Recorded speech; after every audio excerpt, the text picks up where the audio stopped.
बिना मेहनत के तख्त और ताज न होते, बिना मेहनत के तख्त और ताज न होते।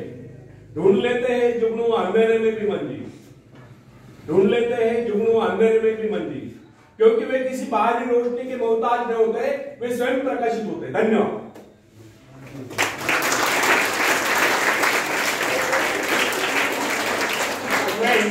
एक व्यक्ति है जिसके शरीर में स्वच्छ रक्त संचार हो रहा है, जिसके चौड़े कंधे हैं, सुंदर मजबूत दो हाथ है, जिसका वजन भी अच्छा है, जो सभी अंगों से युक्त तथा शरीर से चुस्त मस्त है।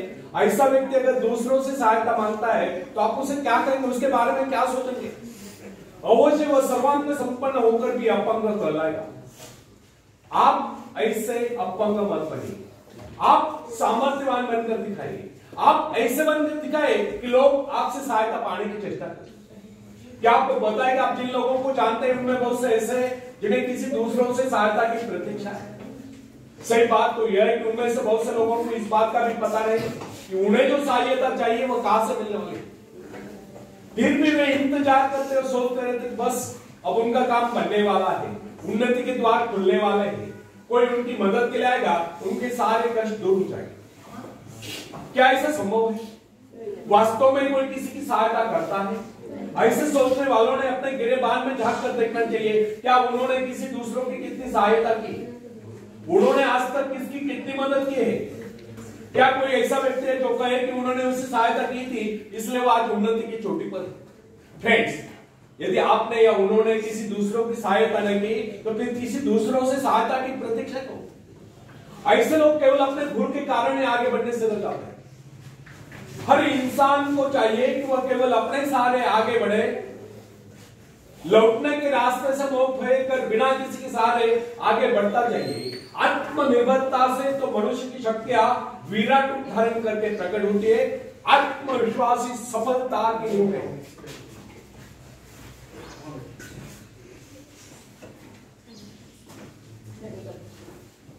आत्मविश्वासी सफलता की नींव है। इसी आत्मविश्वास के सहारे हम दूसरों की सहायता करने में सफल हो सकते हैं। एक बहुत बड़े प्रबंधन का एडमिनिस्ट्रेटर का कहना है, मैं अपने बेटे को ऐसी कंपनी में नियुक्त करना चाहता हूं जहां उसे कठिनाइयों का सामना करना पड़े, क्योंकि इससे उसकी सहन शक्ति और कुशलता विकसित होगी। यदि मैं उसे अपने कंपनी में रखूंगा तो वह मेरे भरोसे बैठा रहेगा, हर निर्णय के लिए वो मेरा मोह ताकता रहेगा और उसमें ठहरे हुए पानी की तरह सड़ान उत्पन्न होगी। आप सभी जानते हैं ठहरे हुए पानी पर मच्छर गुनगुनाते हैं, तो बहते हुए पानी पर राजहंस तरते हैं। कितने सुंदर विचार थे उस व्यक्ति के। अगर हर माँ बाप अपने पुत्र या पौत्री के लिए इस प्रकार के उच्च विचार रखते हैं तो वे अवश्य उनके भाग्य विधाता बन जाए।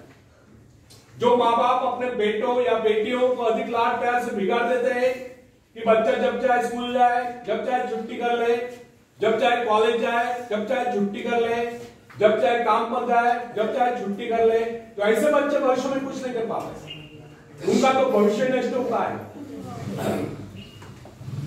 अपनी शक्ति पर स्वयं ही भरोसा करना पड़ता है। अपने कार्य स्वयं करने वाले सफल होते हैं। इसी से मानव के चरित्र का निर्माण होता है। जिन बच्चों को यह पता हो जाता है कि वे अपने माँ बाप के सहारे जीवित रह सकते हैं, वे अपने बल पर कोई भी कार्य समर्थ होकर भी कर नहीं पाते, वे वैसी कोशिश भी नहीं करते। जबकि उन्हें समझना चाहिए माँ बाप तो सदा के लिए उनके आशीर्वाद नहीं बन पाएंगे। एक दिन तो ऐसा आने वाला है जब उन्हें अलग अलग जीवन बिताना ही पड़ेगा। तब ऐसे लोगों को भयंकर मुश्किलों का सामना करना पड़ता है। इसलिए फ्रेंड्स, यदि आरंभ से अपने कार्य स्वयं करने की आदत डाली जाए तो यह आदत आपके भविष्य के लिए बहुत ही लाभकारी सिद्ध होगी। जब चाहे शक्ति के साथ आप जमीन पर पांव टिकाकर आगे बढ़ सकते हैं। सफल वही होता है जो अपनी शक्ति पर भरोसा करता है। अपने काम स्वयं करने वाले सफल होते हैं। दूसरों के सहारे आगे बढ़ने वाले अक्सर भंवर में फंस जाया करते हैं। फ्रेंड्स, जिस नाव की पतवार आपके हाथ में है वह नाव आपको पार कराता है, इस बात की क्या गारंटी? आपका जीवन तो उसके हाथ में जिसके हाथ में नाव की पतवार हो। वह चाहे तो आपको डुबो दे, चाहे पार करा। फ्रेंड्स, जब नदी में बाढ़ आती है तब जो साहसी जिसे अपनी शक्तियों पर पूरा विश्वास है वह तो तैर कर उस पार चला जाएगा, लेकिन जो डरपोक और कायल है वो तो बीच मझधार में डूबकर अपने जान दे देगा। सहायता पाना और उस सहायता की प्रतीक्षा करना दोनों ही बातें प्रगति की राह में बाधा है। अतः हर युवक या युवती के लिए आवश्यक है वो शुरू से अपने काम स्वयं करने की आदत डालो। अपने माँ बाप आदि लोगों की शक्ति से विश्वास हटाकर केवल अपनी शक्ति के बल पर आगे बढ़ने की कोशिश करें। जिस क्षण आप बाहरी सहायता लेना बंद कर देंगे उसी क्षण आपके भीतर आत्मनिर्भरता का अंकुर फूटते हुए महसूस होने लगेगा। स्वयं कार्य करते समय यदि आप असफल भी हो जाते हैं तो बिना उस असफलता को घबराए तुरंत उस कमी की खोज कीजिए जिसके कारण आपको असफलता मिली, और जैसे आप उस कमी को खोज निकाले तुरंत उसे दूर करने के प्रयास में जुट जाइए। आपका वास्तविक आदत तभी होगा जब आप एक सफल व्यक्ति के रूप में दुनिया के सामने आओगे। मगर यदि आप एक व्यक्ति के बाद दूसरे व्यक्ति के आगे हाथ फैलाना शुरू कर देंगे तो लोग आपको मंगता या भिखारी कहेंगे।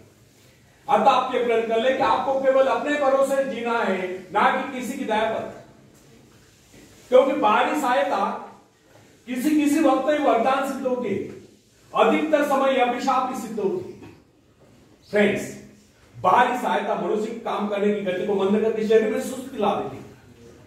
आप ऐसे लोगों से मैत्री कीजिए जो आपको जीवन में आगे बढ़ने की प्रेरणा दे। कुछ लोग एक बाजू या पावले होते हैं, फिर भी वे अपनी लगन अपनी मेहनत से अपनी जीविका चलाते हैं। फिर तो आप तो हट्टे कट्टे फिर आगे बढ़ने की कोशिश आप छोड़ने की कोशिश। मैं एक ऐसे व्यक्ति को जानता हूं जिसका एक पैर किसी रेल दुर्घटना में कट जाता है। उसने कभी किसी से भिक्षा नहीं मांगी, किसी से दान लेना गवारा नहीं किया, यहां तक कि अपने बहन भाई का उसने कभी सहारा नहीं लिया। उसने एक छोटा सा धंधा फुटपाथ पर आरंभ किया। शुरू में वो न्यूज़पेपर बेचने लगा। 2 पैसे बचाकर उसने वजन तौलने की मशीन खरीदी, उस पर अपना पेट पालने लगा। आज वही व्यक्ति उसी फुटपाथ के किनारे एक बहुमंजिला बिल्डिंग में न्यूज़पेपर स्टॉल लगाकर बैठा है, साथ में जेरॉक्स सेंटर भी खोल रखा है। सुना है आजकल वो मोबाइल शॉपिंग भी चल रहा है। वो स्वाभिमानी था, किससे मदद लेना वो अपना अपमान समझता था। आज वही व्यक्ति उन लोगों को जिनके हाथ पैर सलामत है, ऐसे परिवारजनों को खिलाता पिलाता है, उनकी हर प्रकार की सहायता और मदद करता है, तो इसमें किसी को हैरत न होगी। आज वो दूसरों की सहायता करने को हो चुका है। वो उन लोगों के लिए प्रेरणा स्थान है जो सर्वांग संपन्न होकर भी दूसरों से सहायता पाने की आशा करते हैं। फ्रेंड्स, मैं केवल उस विकलांग की बात नहीं करता जिसे मैं जानता हूं। इस संसार में ऐसे बहुत से विकलांग लोग हैं जो अपने हिम्मत से खुद भी खा रहे हैं और अपने परिवार को भी पाल रहे हैं। ऐसे स्वाभिमानी, मेहनती, आत्मविश्वासी और साहसी लोगों को अपनी जीविका चलाते देखकर हमें स्वयं के विषय में सोचना चाहिए कि क्या हम पूर्णतः स्वस्थ रहे, साथ ही सभी अंगों से युक्त तथा शरीर से चुस्त मस्त होकर भी क्या हम अपने आप को समर्थ समझने का अधिकार रखते हैं? यदि हाँ, तो फिर किसी दूसरों से सहायता की प्रतीक्षा करो। कोई भी स्वस्थ तथा सर्वांग संपन्न व्यक्ति तब तक अपने आप को समर्थ समझने का अधिकार नहीं रख सकता जब तक वह समझता है कोई किसी के अधीन। वास्तविक स्वतंत्रता एक ऐसा उपाय है जिससे मनुष्य की शक्ति दोगुनी जाती है। इस प्रकार की भावना अन्य किसी प्रकार से प्राप्त नहीं। जब कोई युवक या युवती अपनी हिम्मत के सहारे किसी व्यापार में उतरता है तो उसके मन में एक श्रेष्ठ भावना अवश्य उत्पन्न होती है। यही भावना उसे प्रसन्नता प्रदान करते हैं।